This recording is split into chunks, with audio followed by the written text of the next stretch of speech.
Arsenal crushed Spurs at the North London Derby, and Chelsea with another big game performance in the victory over Barcelona at the Bridge. Hey guys, welcome back to another episode of Ball IQ Podcast. I'm Tolu, Real Madrid fan, flying solo here. Nelson's not able to make it, but I'll try my best, Nelson. I'll try my best to do your Chelsea boys justice, especially after that performance against Barcelona. Um, but today I'll take you through the IQ deep dive, which was the North London Derby that Arsenal demolished Spurs 4-1. Walk you through the game tactically. Uh, Quick recap over the week, and of course, touch on how Chelsea demolished Barcelona today at time of recording. Go through player of the week, which is tough for me. Goal of the weekend. We look forward to the weekend for upcoming fixtures. So really quick, just going straight into the North London Derby, which was a very, very, very, very important game for Arsenal, and very important win for them, especially just to make the rest of the league know that they're serious this time. Um, Spurs well, maybe not surprisingly, but surprisingly to me, went back to a back three. They played like this against PSG in the Super Cup, which was somewhat successful, I guess you'd say, but um, definitely not successful here. Back three with Van der Ven, Danso, and their captain Romero. Jet Spence played at right back and Udogi on left back. They played Paulinha and Bentancur in the middle, Odegaard on the left mid, Kudus on the right, and Richarlison up top. Arsenal without Gyökeres had to start Moreno up top. That guy just plug and play for them. But the lineup, apart from Hincampi coming on for Gabriel here, lineup is as expected with Timber, Saliba, Calafiori, who had another good game in my opinion. Trossard, Rice, Zubimendi, Eze, man of the match. Um, so tactically, I thought that Arteta got his spot on, and here's why. First of all, with Calafiori, he's just going in this inner left circle, trying to be dangerous. And Campia left-footed left-footed center back slots in perfectly for Gabriel. Eze operating here because Calafiori is here. Rice can come here to partners with Mendy to get play started, and Saka does his thing here, and ultimately Timber goes in to join. Now, I think that because of how deep Spurs were playing and how many center backs they were playing, I thought it was very, very clever of Arsenal and Arteta to play Moreno as a false nine. So at times you see him drop and not like, and all three defenders don't have anybody to mark. But once the ball goes wide to Trossard or wide to Saka, which for the most part it did go wide to Saka, you see at the very least, three Arsenal players in the box, and um, Calafiori and Declan and Zubimendi just even Timber just getting ready to get second balls. And if you look at pretty much all the goals that Arsenal had, they had at least three people in the box. For Eze's three goals, at least three people in the box. For Trossard's goal, at least three people in the box because their trigger was, build up play, keep the ball. But once the ball goes here and Saka looks up, Eze, Eze to the box, Moreno to the box, not Fury. Um, what's his name? Trossard to the box. Even Calafiori sometimes comes here in the box and they just pin them in. So because Spurs were playing a two-man midfield and Moreno was sometimes interchanging with Eze, they're just overloading their midfield. They could. I thought that Thomas Frank should have made a substitution in the first half. Like got it wrong, change it now before it gets ugly. And he just didn't do it fast enough. The game was already gone um, before he made that change. Another thing is because of how dominant Arsenal were on the in possession and in attack, when uh, Vicario had the ball, I thought that he was restarting ball in hand. By the way, I thought he was restarting play too fast.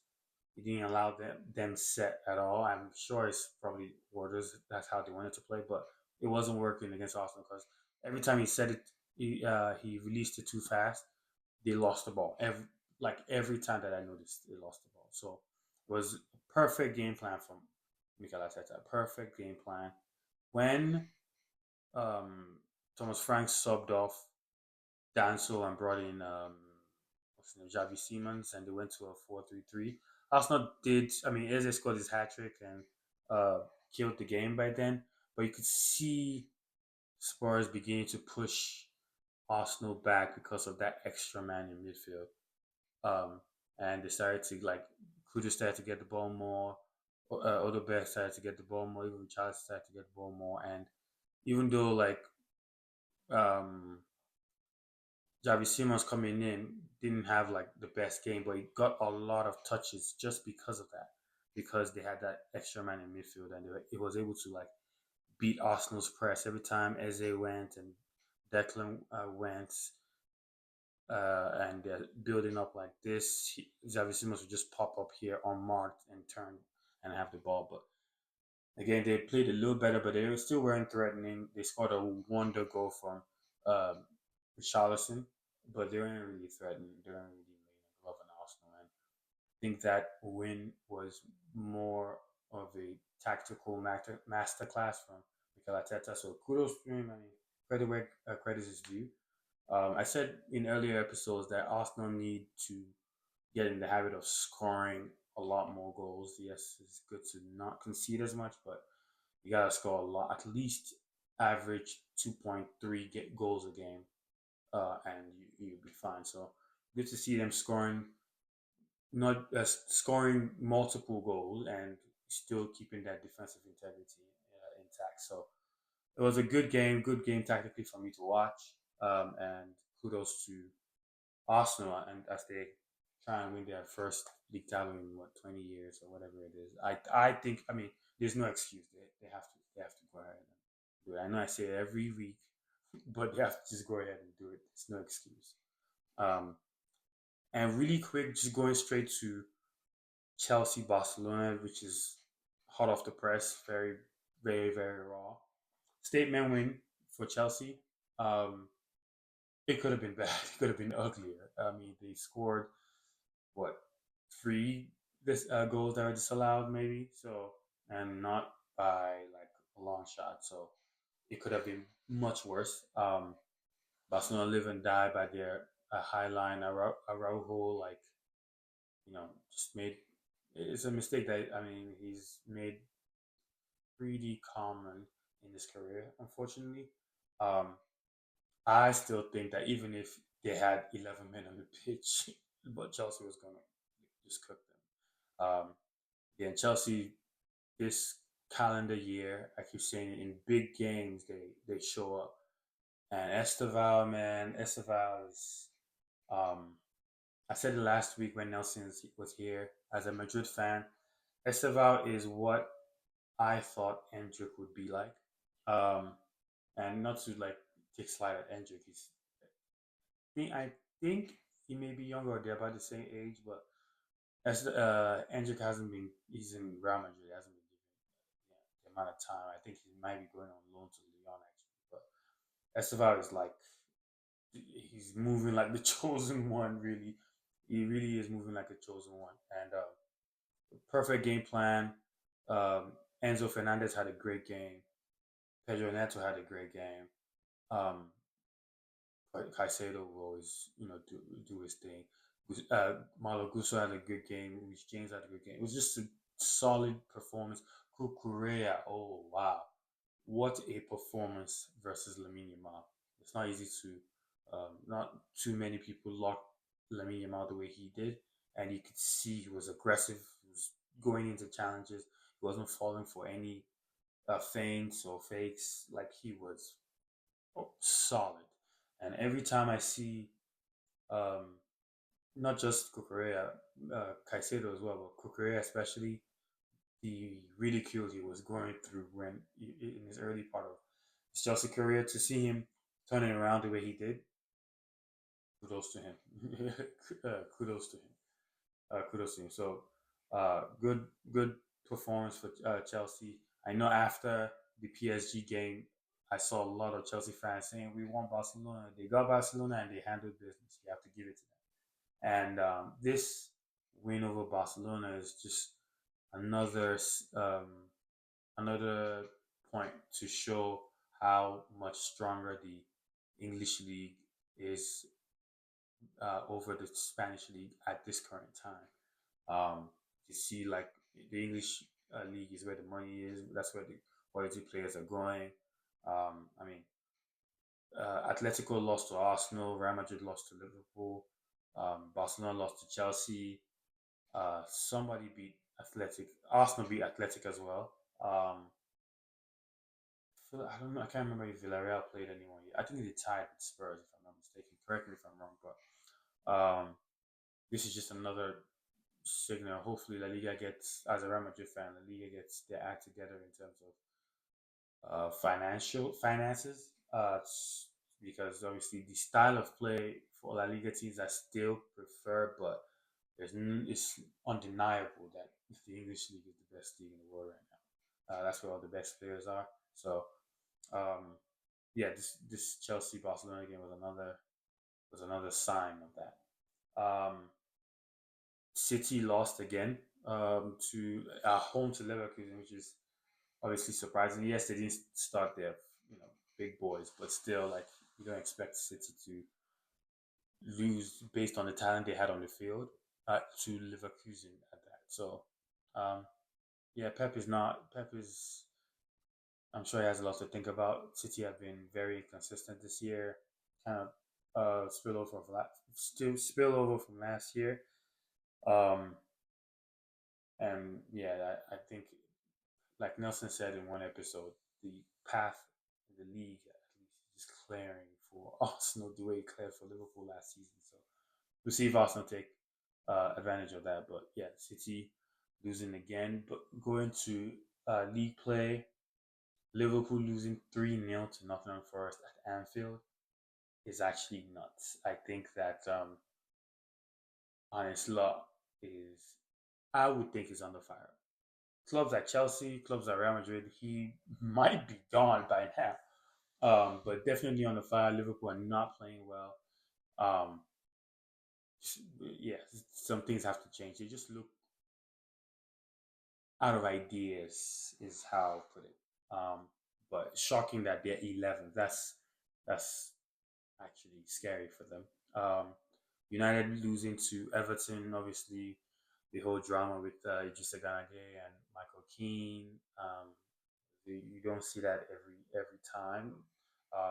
So interesting to see the Spide and Ganagay getting sent off for that, and then still winning the game. It's just what a weird game. But yeah, and also in Spain, Madrid very disappointing against Elche. 2-2 draw, coming back from behind twice to take a point away from home at Elche, who they should be beating. And Barcelona, beating spanking Athletic Club to move about just a point behind Real Madrid. A lot of news coming out of Madrid with team selection of of Xabi Alonso, I should say. Vini starting on the bench. Um, Frank Garcia starting as a left mid and Rodrigo as a right winger. I don't know what Xabi Alonso is doing, man.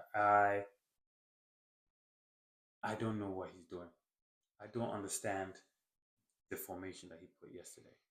Um, I know it doesn't seem like it's all rosy with him and Vinny, and he's always using Vinny as a scapegoat, for lack of a better term. But I don't know if he would. win like that. Unfortunately, I don't think he'll win like that. I don't even agree with some of the things that he does. Let me not say half. I personally think Vinny's our best left winger. I think Mbappe is a better player, but Vinny's a better winger than Mbappe, if that makes sense. Mbappe definitely is rebelling from this number nine positioning thing. I've been saying it every like the last couple of episodes.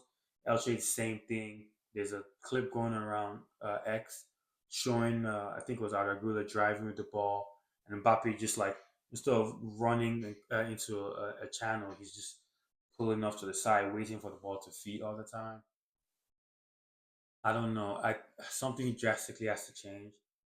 Um, I was thinking about it while I was watching the game. That our number nine, Kylian Mbappe, is not scoring as many tap-ins as you'd expect a number nine to do. When I say tap-ins, I mean like I shouldn't say tap-ins. I should say one-touch finishing. I only can think of one this season off the top of my head, and it was off a close cross from Aragula. Other than that, everything's been running bang good goals to be fair, but like you can tell like his positioning is in question because he doesn't have enough one touch finishing, and that's going to be a problem going forward. I don't know if we can win anything like that. I hope I'm wrong, of course, but I don't know if we can win anything like that, and that's why I was a little like iffy on um, Javi Alonso coming as our coach because I don't know if he's able to get a hold of the dressing room and get them to do what is needed. There's talk coming out of the Madrid camp of Vinny refusing to sign his contract whilst Alonso is still there. I mean, say what you want. Personally, I don't blame him. If I made the contributions that he has at a club at that of that magnitude, and new guy comes in and starts fronting on me after all the things that I've like done and I'm still doing for the club at the peak of my powers, yeah, I wouldn't want to sign either because I'm like, okay, I don't know where this is going. Um, so I really don't blame him, but we'll see. I'll monitor that closely and see what happens over there. Since the last time we recorded, there was a lot of international football that happened, but obviously we spoke about Nigeria, which is unfortunate. But I just wanted to give a shout out to Ireland and Scotland for the dramatic end to those games that they provided us. It's always good to see games like that. Um, and yeah, so it was eventful last week. Tomorrow, obviously, the Bayern Arsenal game is what is top of mind really for pretty much everybody that loves the game. So that I'll be watching closely. I'm sure Nelson will be watching as well. Um, Bayern has proven to be Arsenal's um, kryptonite in the Champions League. It's been a while since they've played each other, but again, it'll be interesting to see how that game comes up because both teams are flying. Both teams are just flying. Another interesting game will be Atletico Madrid versus Inter, similar style. So it might be boring, but it might be tactically good. Who knows? You just never know with games like this. You just never know. PSG Tottenham, a rematch of the Super Cup, is also tomorrow, or that time of recording at least. Then the weekend, you know, like nothing really stands out as a game to watch. Maybe Milan Lazio would be one that I'd say on Saturday. And but on Sunday, of course, the Chelsea Arsenal game will be huge, and I can't wait for Nelson to come back at post game, win or lose, to share his thoughts. It'll be at the Bridge. Good test for Chelsea, good test for Arsenal to see where both teams are. And it will probably be the IQ deep dive next episode. But Roma Napoli is also an interesting game to keep an eye on. I mean, Roma barely concede. Napoli look like they're trying to pick up form. They've had like a very weird start to the season, I'd say. But they're trying to pick up form, and we'll see. And us, we're away to Girona this weekend, so again, see what Xabi also does, because honestly, I don't know what he's doing. Before I end the episode, just recognizing some goals of the week and player of the week. Um, Goals of the week: Scott McTominay versus in fact, that Scotland Denmark game had some crazy goals. Tierney's goal, Scott McTominay's goal, Kenny McLean's goal from halfway point, Barnabas Varga, his goal for Denmark. No, excuse me. Um, his goal for Hungary, I should say. And so all those goals, obviously, Scott McTominay's goals leading. Cristiano scored a beautiful overhead kick goal. Um, but for me, obviously, I think and Esteval's goal today, I should say, against Barcelona. But for me, Richarlison's goal against Arsenal was kind of cold. I mean, it didn't mean anything. They still lost the game. They were losing 3 or 4 nil at the time, but that was a crazy goal. So it was similar to obviously to Kenny McLean's goal against Denmark, but yeah, you have to just yeah, you have to. I think Richarlison's goal is better. But let me know what you guys think of the comments. Interesting to see what you guys think. Player of the week, Troy Parrott for Ireland, scoring a hat trick when they needed it the most to send them to the playoffs to qualify for the World Cup. Had to give him a shout. Eze was fantastic in the North London Derby, and Michael Olise wild, was wilding out for Bayern, inspiring them to come back from 2-0 down to 6-2 win. He scored 2 goals, 3 assists, so 5 goal contributions out of 6 goals is kind of crazy. So for me, it was, I mean, all three had good shouts. Um, Eze North London Derby was a relatively big game. Olise was fantastic. Troy Parrott, clutch. This is tough. I don't know. Be, Based on, I guess, the opposition and based on the stakes, it's either Troy Parrott or Eze for me. Not, I mean, Olise. Man, I don't know. I'll just say Troy Parrott just because this country is the World Cup. Let me know what you guys think, and if there's a player that I missed out, please let me know, as well as the goal of the week as well. So, yeah, that's the episode. Really top of mind is really looking forward to Arsenal's game against Bayern and then against Chelsea. So they play Spurs, then Bayern, then Chelsea in a week. Uh, they have the squad to do it, at least I think. So they've won they've won one of them, I should say. Bayern up next, then Chelsea. Big week, at least this half of the season for Arsenal. We'll see how they come out of it. That's my spill. Please like, comment, and subscribe. It helps us a whole lot. Um, please share with your friends. Please comment whether you like what you agreed or disagreed or anything that I may have missed or got incorrectly in your opinion or factually. But thank you guys for the continued support. I'll catch you guys on the next one. Peace.